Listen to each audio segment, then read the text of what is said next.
રાજ્યમાં 6 દિવસ વરસાદની હવામાન વિભાગની આગાહી. ક્યાંક હળવાથી મધ્યમ તો કોઈક જિલ્લામાં ભારેથી અતિભારે વરસાદની આગાહી કરાઈ છે.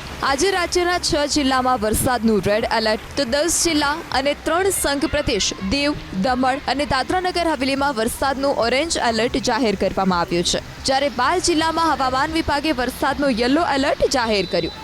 આજના દિવસે 133 તાલુકામાં હળવાથી મધ્યમ વરસાદ નોંધાયો છે. 28 જૂન એટલે કે આવતીકાલની વાત કરીએ તો કચ્છ, દેવભૂમિ દ્વારકા, જામનગર અને બનાસકાંઠા જિલ્લામાં વરસાદનું ઓરેન્જ એલર્ટ આપવામાં આવ્યું. જ્યારે સૌરાષ્ટ્રના પોરબંદર, મોરબી, રાજકોટ, જૂનાગઢ, ગીર સોમનાથ, ઉત્તર ગુજરાતના પાટણ, સાબરકાંઠા અને દક્ષિણ ગુજરાતના નવસારી, વલસાડમાં વરસાદનું યલો એલર્ટ જાહેર કરવામાં આવ્યું છે. આવતીકાલ માટે સંઘ પ્રદેશ દીવ, દમણ, દાદરાનગર હવેલીમાં પણ વરસાદનું યલો એલર્ટ જાહેર કરવામાં આવ્યું. આ સાથે જ માછીમારોને પણ દરિયો ન ખેડવા સૂચના અપાઈ છે.